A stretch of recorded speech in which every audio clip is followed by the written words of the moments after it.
So sets are same as we know them with all the set theory in maths and union and intersection and all. A set is a collection which is unordered and unindexed. Okay. In Python, sets are written with curly brackets. So how would you differentiate between a list and a set?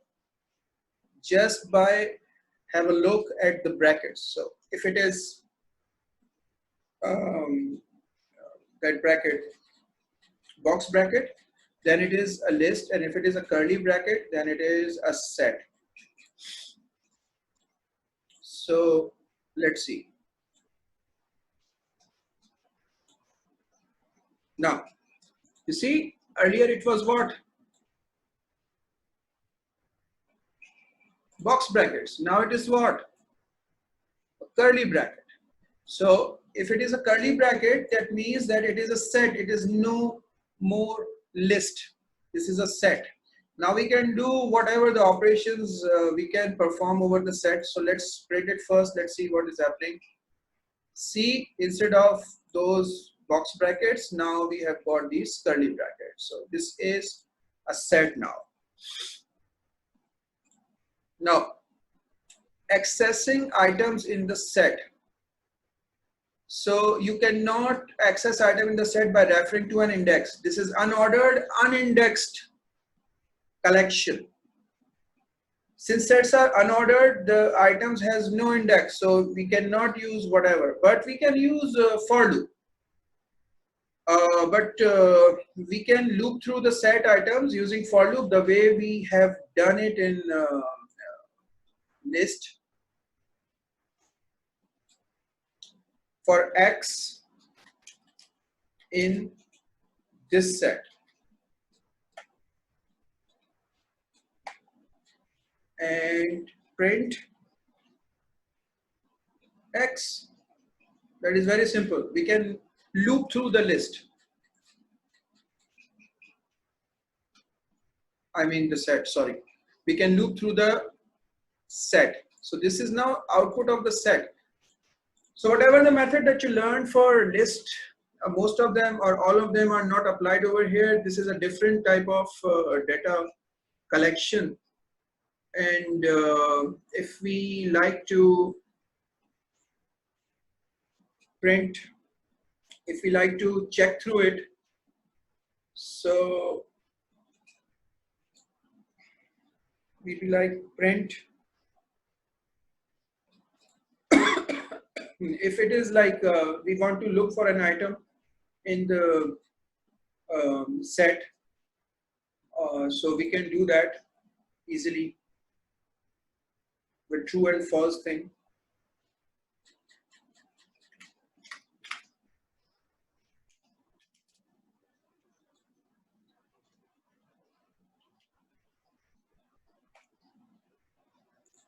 So let's see what is being printed. See, true.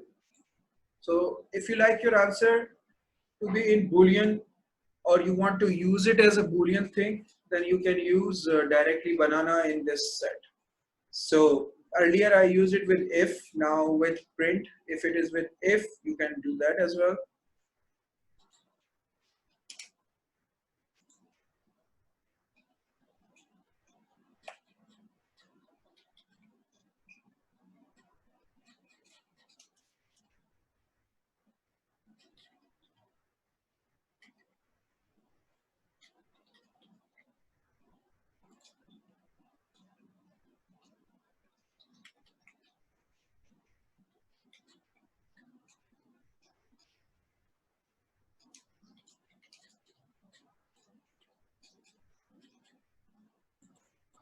Okay, it is found again, and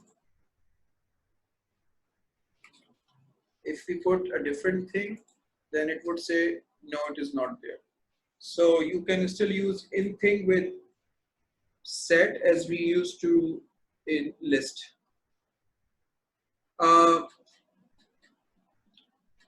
If you do remember, I told you that you can change the item in the list, but you cannot change the item in the set. Once a set is created, you cannot change its item. but you can add new items. You cannot change them. So you can add. So how would you add?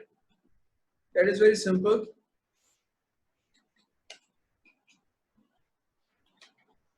This set dot add.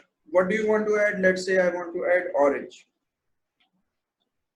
Now, since the orange is added, the answer would not be no more, no, it is not there, it is found. It will become what? It is found, because it is added to the set now. Oh, see, case sensitive.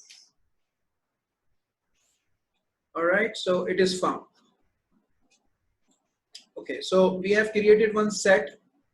We added one item to the set, and then we look for if that item is present using in keyword and all. You can do that. You can add multiple items to the set with update thing. Okay, so how would you do that? You will be using update. So if you want to add one item, we use add.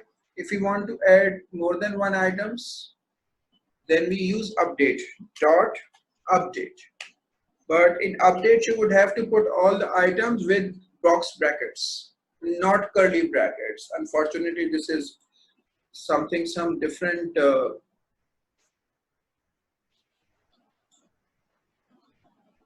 Why it is not found? O-R-A-N-G-E, mango.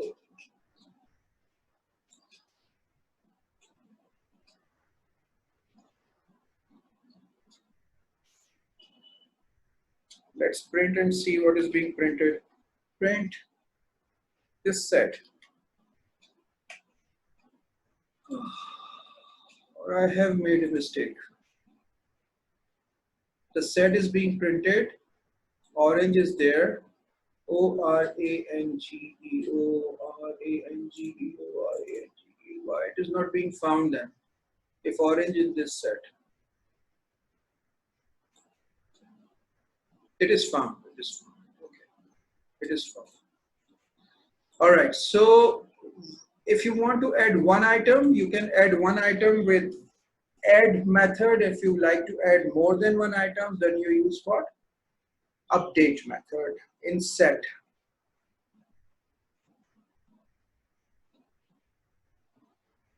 Now the length of the set, if you like to get the length of the set, similarly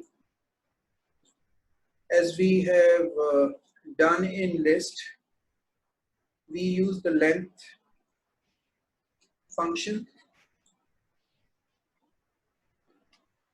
Again, this will tell you that how many items are there. So 1, 2, 3 from original and 1, 2, 3 from the new, and we have got 6 items in it. If you like to remove an item, you can still remove that item by its name. Okay, so if I like to remove a mango, this set dot remove mango. All right, so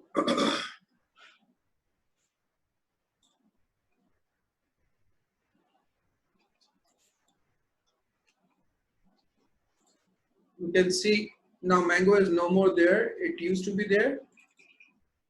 All right, let's print it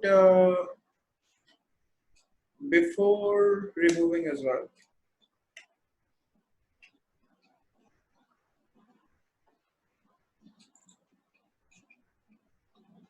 Okay. So original list has got mango in it, and when we have removed it by using name, you don't have to put 2 brackets there. It is by habit. Just 1 bracket is enough. Okay, and once we have used this remove thing, mango is removed from there. Okay, so mango is removed.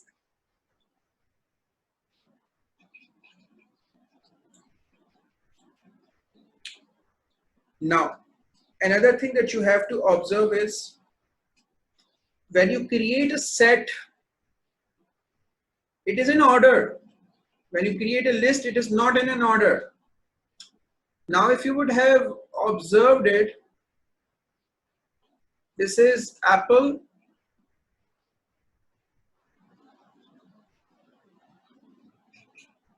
banana, cherry, and this is orange, mango, and grapes. So over here, what you see, banana, mango, apple, cherry, grapes, orange. This is a different order. Why? We will talk about it. Okay, we will talk about it shortly.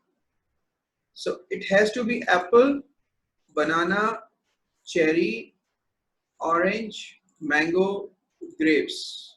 But it is different. Banana, mango, apple, cherry, grapes, orange. It is showing up differently. Even in the first list, apple, banana, cherry. What do we have? Let's print it as well.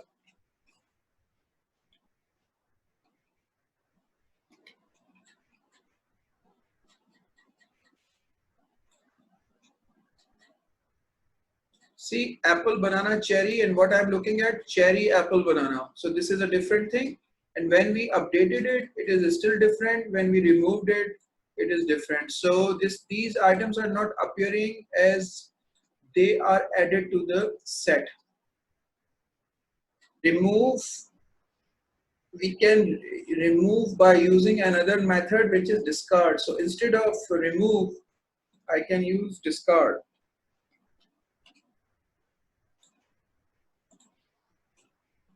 Okay, so mango is gone.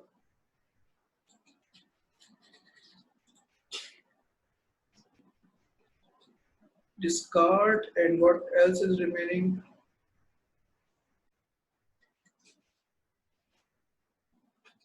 Okay, so we have got two sets now.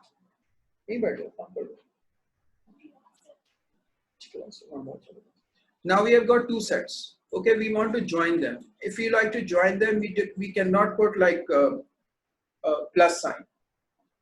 Here the set theory applies. Remember set theory union. So we have to union set 1 and set 2 and put in set 3. So set 3 is equal to set 1 dot union set 2.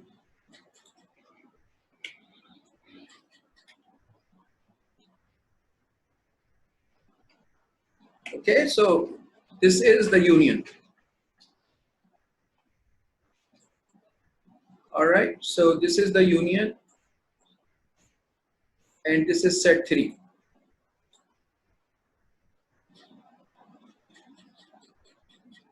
We can update one set in another set as well, like we updated many values, means added more than one values in the set.